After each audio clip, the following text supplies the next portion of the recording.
Hi, என் பேர் முருகப்பெருமாள். நான் திருநெல்வேலியிலேருந்து வரேன். எனக்கு இந்த ஐஎம்எஃப் பற்றி ஃபஸ்ட்டு தெரியாது. நான் எது மூலமாக எனக்கு கேட்குறேன்னா, சோசியல் மீடியாவில் ஃபேஸ்புக்கில் சர்ச் பண்ணும்போது இந்த ஐஎம்எஃப் பற்றியில் என்னென்ன கோர்ஸ் அவங்க ப்ரொவைட் பண்ணுறாங்க அப்படின்றத பற்றி நான் தெரிஞ்சுக்கிட்டேன். அதில் ஃபஸ்ட்டு நான் சூஸ் பண்ணும்போது ஹெச்இசி சூஸ் பண்ணேன். ஆனால் இங்கே சனா மேடம் எனக்கு என்ன சொன்னாங்கன்னா, ஹெச்இசி நீங்கள் மெக்கானிக்கல் இன்ஜினியரிங் படிச்சிருக்கனால எம்பிபி கோர்ஸ் சூஸ் பண்ணுங்க. அதில் ஹெச்இசி எலக்ட்ரிக்கல் எல்லாமே இது 3 வந்துடும். இப்போ உங்களுக்கு மெக்கானிக்கல் இன்ஜினியரிங் படிச்சிருக்கனால உங்களுக்கு ப்ரொமோஷனுக்கும் நல்லா யூஸ்ஃபுல்லாக இருக்கும் அப்படின்னு எனக்கு சொல்லி நல்லா மோட்டிவேட் பண்ணாங்க. நான் அதை ஃபாலோ பண்ணி நானும் எம்பிபி கோர்ஸ் கம்ப்ளீட் பண்ணேன். எங்கள் கிளாஸ்லாம் பார்த்தீங்கன்னா எல்லாமே வீடியோ இருக்கிறவங்க நல்லா ஸ்கூல் காலேஜில் கூட நம்ம அந்தளவுக்கு டீப்பாக கற்றுக்கிட மாட்டோம். நல்லா சூப்பராகவே எனக்கு சார் எல்லாமே சொல்லிக் கொடுத்தாங்க. அவர் செல்வா சார் ரொம்ப மறக்க முடியாது சார். ஏன்னா அவ்வளோ எப்போ எவ்வளோ டவுட் கேட்டாலும் சரி, எவ்வளோ இது பண்ணாலும் சரி, அந்த அளவுக்கு யாருமே சொல்லிக் கொடுக்க மாட்டாங்க. ரொம்ப பொறுமையாக ஒருத்தருக்கு புரியுற வரைக்கும் அவர் சொல்லிக் கொடுப்பாரு. ஏன்னா நம்ம பண்ண போகிற ஒர்க்கு நம்ம ப்ராக்டிக்கல் ஓரியன்டாக பண்ண போகிறோம். இந்த வேலையை நம்ம கம்ப்ளீட்டாக தெரிஞ்சிருந்தாலும் நம்ம ஃபர்தராக நம்ம இண்டஸ்ட்ரிக்கு போயிட்டு நம்ம கற்றுக்கிறதுக்கு நமக்கு ரொம்ப யூஸ்ஃபுல்லாக இருக்கும். சார் அதை பற்றி எங்களுக்கு ரொம்ப ரொம்ப தெளிவாக எடுத்தாரு. இந்த மாதிரி யாருமே சொல்லிக் கொடுத்துருக்க மாட்டாங்க. கிளாஸ்லாம் 100% சூப்பரு.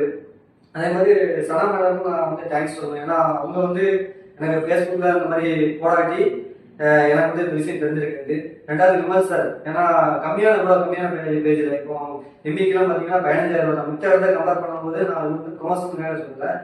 நீங்கள் சர்ச் பண்ணி பார்க்கலாம். பிள்ளைங்களா மித்த இடத்துல எம்பிபி கோர்ஸுக்கோ இல்லை ஹெச்டிசி கோர்ஸுக்கோ 30,000 50,000 வாங்குவாங்க. இங்கே அப்படி கிடையாது. இங்கே எம்பிபிக்கு 15,000 தான் ஃபீஸ் பண்ணுறாங்க. அது உங்களுக்கு சென்ட்ரல் கவர்மெண்ட் சர்டிஃபிகேஷன் வந்துடும். ஜாப்பும் 100% நீங்கள் முடிச்சதுக்கப்புறம் 100% அசூரன்ஸ் கொடுக்குறாங்க. கண்டிப்பாக எல்லாமே ட்ரை பண்ணுங்க. நல்ல இன்ஸ்டியூட்டு. நீங்கள் இங்கே படிச்சுட்டு உங்கள் லைஃப்பில் நீங்கள் அப்ராடுக்கு ட்ரை பண்ணலாம். இல்லை நீங்கள் இங்கே இந்தியாவில் ஒர்க் பண்ணணும் அப்படின்னா ஃபெசிலிட்டி மேனேஜ்மெண்ட்டில் நிறைய ஜாப் ஆப்பர்ச்சுனிட்டிஸ் இருக்குது. ஏன்னா எல்லா கம்பெனிலையும் பெரிய பெரிய ஐடி இண்டஸ்ட்ரி, ஏர்போர்ட்டாக இருக்கட்டும், அதுக்கப்புறம் மெட்ரோ, ஹைரைஸ் பில்டிங்கு, எல்லா இடத்துலையும் ஃபெசிலிட்டி மேனேஜ்மெண்ட் இருக்கும். ஃபெசிலிட்டி மேனேஜ்மெண்ட் இல்லாத ஏரியாவே கிடையாது. அப்படிங்கிறதுனால எனக்கு ஃபியூச்சர்ஸ் ஃபெசிலிட்டி மேனேஜ்மெண்ட் இல்லாமல் ஃபியூச்சரே கிடையாது. ஸோ இந்த மாதிரி கோர்ஸ் நிறைய கொடுப்பாங்க. எம்பிபி, ஹெச்டிசி, எலக்ட்ரிக்கல் படிச்சவங்களுக்கு பவர் பிளான்ட்டு, ஃபயர் சேஃப்டி, அப்புறம் பிஎம்எஸ் பில்டிங் மேனேஜ்மெண்ட் சிஸ்டம், இந்த இசிஇ படித்தவங்களுக்கு எல்லாத்துக்கும் ஒவ்வொருத்தர் அவங்க என்னென்ன கோர்ஸ் கம்ப்ளீட் பண்ணியிருக்காங்களோ அதுக்கு தகுந்த மாதிரி எல்லாமே இருக்குது. ஆப்பர்ச்சுனிட்டிஸ் நிறைய இருக்குது. ஏன்னா நம்ம நிறைய விஷயங்கள் நம்ம தெரியாமல் இருக்கும், அவேர்னஸ் இல்லாமல் இருக்கும். நானும் அவேர்னஸ் இல்லாமல் இருந்தேன்.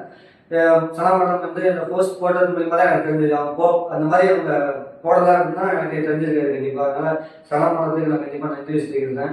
2வது செல்வா சார், ஏன்னா அவங்களுக்கு நிறைய எஃபோர்ட் போட்டு எங்களுக்கு சொல்லிக் கொடுத்தாங்க. நான் ஸ்கூல்லேயும் கூட இவ்வளோ டீப்பாக கற்றுக்கிட்டேன், காலேஜ்லேயும் இவ்வளோ டீப்பாக கற்றுக்கிட்டேன். ட்ரைனிங்னால ரொம்ப நல்லா கற்றுக்கிட்டேன். எனக்கு ரொம்ப சர்வீசஸ்லாம் இருக்குது. அதனால் செல்வா சாருக்கு ரொம்ப தேங்க்ஸ் சொல்லியிருந்தேன். 3வது நம்ம விமல் சார் ஃபவுண்டரு. ஏன்னா அவங்க எனக்கு ஜாப் வாங்கி கொடுக்குறதுக்கு பசங்களுக்கு நம்ம நம்பி இருந்த பசங்களுக்கு ஜாப் வாங்கி கொடுக்கணும். ஏன்னா திறமையாக கற்றுக்கிட்டு இருக்காங்க. அவங்க நல்லா இருக்கணும் அப்படிங்கிறதுல எல்லாமே பண்ணுறாங்க. ஏன்னா இவ்வளோ கம்மியான பேஸில் யாருமே பண்ண மாட்டாங்க. அவங்க ஒரு சர்வீஸாக பண்ணிக்கிட்டு இருக்காங்க. திறமையானவங்கள ஒரு இண்டஸ்ட்ரிக்கு ஃபெசிலிட்டி மேனேஜ்மெண்ட் கொடுத்து அவங்க ரீச் ஆகணும், லைஃப்பில் நல்லா இருக்கணும் அப்படிங்கிறதுனால அவங்க பண்ணியிருக்காங்க. அவங்களுக்கும் நான் ரொம்ப கடவுள் தேங்க்ஸ் சொல்லிடுவேன். தேங்க்யூ.